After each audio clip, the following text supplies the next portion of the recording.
নমস্কার বন্ধুরা, তোমরা কেমন আছো? আশা করি সবাই খুব ভালো আছো। আমিও খুব ভালো আছি। আজকে চলে এসেছি একটা নতুন রেসিপি নিয়ে। আজকে বানাবো পাবদা মাছের ঝাল। দেখে তো তোমরা বুঝতেই পারছো। চলো তাহলে শুরু করা যাক। এখানে আমি দেখো 4 পিস মতো পাবদা মাছ নিয়ে নিয়েছি। পাবদা মাছগুলো সাইজে একটু বড়, তবে আমি আর কাটিনি। বড়মশাই বলছে গোটা গোটা পাবদা মাছের ঝাল খাবে, ওই জন্য পাবদা মাছগুলোকে আর কিন্তু দু টুকরো করা যাবে না। আমি বললাম ঠিক আছে, তাই হবে। এবার দেখো পাবদা মাছের ওপরে না আমি একটু নুন হলুদ মাখিয়ে নিচ্ছি।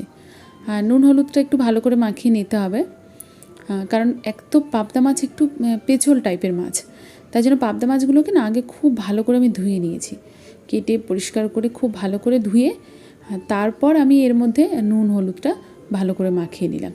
তোমরা দেখতেই পাচ্ছ নুন হলুদ মাখানোর পরে। আর এদিকে দেখো আমি না কড়াইও বসিয়ে দিয়েছি, যাতে কড়াইটা খুব ভালো করে গরম হয়ে যায়। গরম না হলে আবার মাছ উঠবে না, এই এক সমস্যা।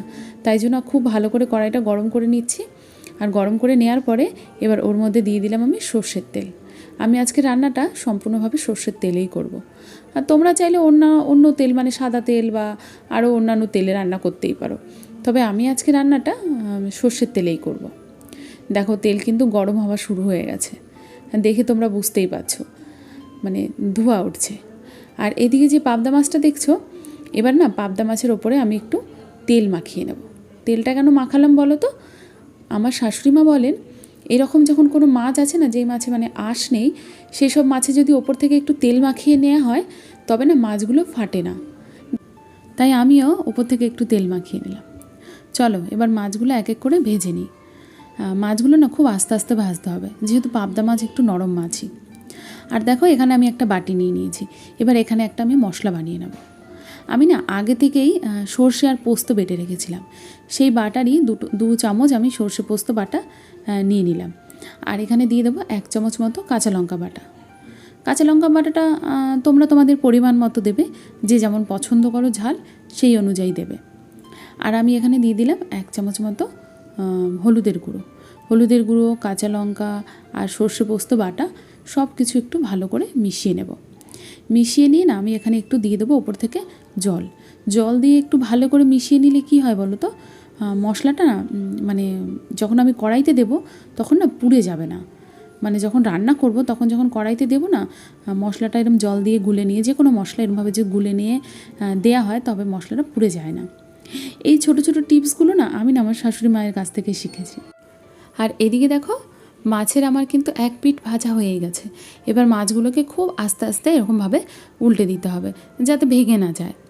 পাবদা মাছ তো খুব নরম মাছ, তাই উল্টাতে গেলে বা রান্নার সময় ভাঙার চান্স খুব থাকে। তাই একটু আস্তে আস্তে করে এগুলোকে উল্টে পাল্টে মানে একটু লাল করে ভেজে নিলে খুব ভালো হয়। আর আমি দেখো এইরকমভাবেই ভেজেছি, খুব একটা যে লাল করেছি তাও নয়, আবার একদম যে হালকা ভেজেছি তাও কিন্তু নয়। আমি এরকমভাবে ভেজেছি। তোমরা যেমনভাবে পছন্দ করো, যদি একদম হালকাভাবে ভেজে খেতে পছন্দ করো তবে ওই রকমভাবেই ভেজে নেবে। আর এইদিকে দেখো সব মাছগুলো আমার ভাজা হয়ে গেছে। এবার আমি এই যে তেলটা বেঁচে আছে, দেখো অনেকটাই তেল বেঁচে আছে, ওই জন্য আমি আর তেল দিলাম না। এবার এই তেলেই আমি রান্নাটা করব। আর এখানে দেখো দিয়ে দিলাম 1 চামচ মতো কালো জিরে। আমি কালো জিরে ফোড়ন দিয়েই রান্নাটা করব। আর এই যে মশলাটা বানিয়ে রেখেছিলাম, এটা তো তোমরা আগেই দেখেছো আমি কী কী দিয়েছি এর মধ্যে। এবার এই মশলাটা দিয়ে দেবো। এই মশলাটা দেওয়ার পরে এবার মশলাটাকে খুব ভালো করে আমাকে কষাতে হবে। মশলাটা যত ভালো করে কষবে না তত কিন্তু টেস্ট হবে। আর ওই যে বাটিটা দেখলাম, এবার এই বাটিটা একটু মানে জল দিয়ে ধুয়ে ওই জলটুকুই দেবো। এবার পরে আবার জল দেবো, তবে এখন এই জলটা দিয়েই ভালো করে মশলাটা কষিয়ে নেব। চলো দেখো তোমরা, মশলাটা আমি কষিয়ে নিচ্ছি। মশলাটা না মানে আমি যে তেলটা দিয়েছিলাম সেই তেলটাতেই হয়ে যাবে রান্না আমার, খুব বেশি তেলের দরকার নেই। তবে অনেকে আবার একটু বেশি তেল দিয়ে মানে একটু বেশি মশলা দিয়ে রান্না পছন্দ করেন। তবে যে যেমন পছন্দ করে তেমনভাবে করতেই পারো, তবে আমি যেমন পছন্দ করি আমি তেমনভাবেই রান্নাটা করি। আমি একটু ঢেকে ঢেকে কষাচ্ছি এই জন্য, যেহেতু পোস্ত সর্ষে আছে তাই জন্য একটু ঢেকে কষালে একটু ভালো হয়। দেখো আমার অনেকটা কিন্তু কষে এসছে মশলা। এবার আমি দিয়ে দেবো জল। আমি আগে গরম জল কম ইউজ করতাম রান্নায়, কিন্তু এখন দেখি গরম জলে রান্না করলে না টেস্ট কিন্তু একদম বদলে যায়। তাই আমি এখন না আগে থেকেই জল গরম করে রাখি, যে কোনো রান্না করলে গরম জলটাই আমি ইউজ করি। তাই সেই পরিমাণেই এখানে দিয়ে দিলাম গরম জল। এবার যে যেমন ঝোল রাখবে সেই অনুযায়ী কিন্তু জল দেবে। আমি যতটা রাখবো সেই অনুযায়ী আমি জল দিয়েছি। আর দেখো তোমরা দেখতেই পেলে আমি একটা ঢাকনা দিয়ে ঢেকে দিয়েছিলাম যাতে তাড়াতাড়ি ফুটে ওঠে। আর আমি আগে কিন্তু নুনটা দিইনি, আমি এখন নুন দিলাম। জল দেওয়ার পরে সেই অনুযায়ী নুনটা দিলাম, যতটা মনে হলো দেয়া দরকার। আর ওপর থেকে দিয়ে দিলাম কয়েকটা কাঁচা লঙ্কা। ব্যাস, এবার খুব ভালোভাবে ঝোলটা ফুটে গেলে দিয়ে দেবো মাছ। দেখো ঝোলটা আমার খুব ভালোভাবে ফুটে গেছে। এবার আমি এক এক করে মাছগুলো দিয়ে দেবো। পাবদা মাছ যেহেতু খুব নরম মাছ, তাই খুব সাবধানে আর আস্তে আস্তে মাছগুলোকে দিতে হবে, যাতে মাছগুলো ভেঙে না যায়। ভেঙে গেলে তখন দেখতেও বাজে লাগবে, আর খেয়ে তো নেওয়া যাবে, বাট দেখতে বাজে লাগবে, ওটাই যা। এই মাছগুলো সব দেওয়ার পরে না এবার আমি একটা ঢাকনা দিয়ে ঢেকে দেবো। ঢাকনা দিয়ে ঢেকে দিলে কি হবে, মাছের ভেতরে না ঝোলটাও ঢুকে যাবে আর মাছটাও বেশ ভালো রকমভাবে সেদ্ধ হয়ে যাবে, তাতে খেতেও কিন্তু খুব ভালো লাগবে। এই দেখো ঢাকনাটা সরিয়ে দেখেছো কি সুন্দর দেখতে লাগছে। সব মাছগুলো কিন্তু একদম খুব সুন্দরভাবে সেদ্ধও হয়ে গেছে আর দেখতেও কিন্তু বেশ লাগছে। এইরকম পাবদা মাছের ঝাল খেতে কে কে ভালোবাসো অবশ্যই কমেন্টে জানিও, কিন্তু আমি তো ভীষণ পছন্দ করি। আর দেখো এখানে আমি কিছুটা ধনেপাতা কেটে রেখেছিলাম, ওটাই ওপর দিয়ে ছড়িয়ে দিলাম। আমি এরকম না মানে ঝোল ঝাল যা মাছ রান্না হয় সেই মাছে না এরকম ধনেপাতাটা ইউজ করি, মানে আমাদের খুব পছন্দ।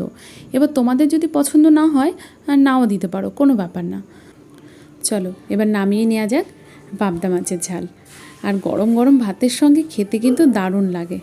অবশ্যই না বাড়িতে বানিয়ে তোমরা খাবে, আর কেমন হয়েছে অবশ্যই জানাবে।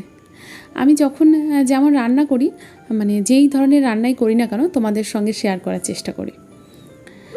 যাই হোক, আজকের এই রেসিপিটা তোমাদের কেমন লাগলো অবশ্যই কমেন্টে জানাবে কিন্তু, আর অবশ্যই বাড়িতে বানিয়ে খাবে। চলো তাহলে আবার দেখা হবে পরের একটা নেক্সট ব্লগে বা নেক্সট কোনো রেসিপিতে।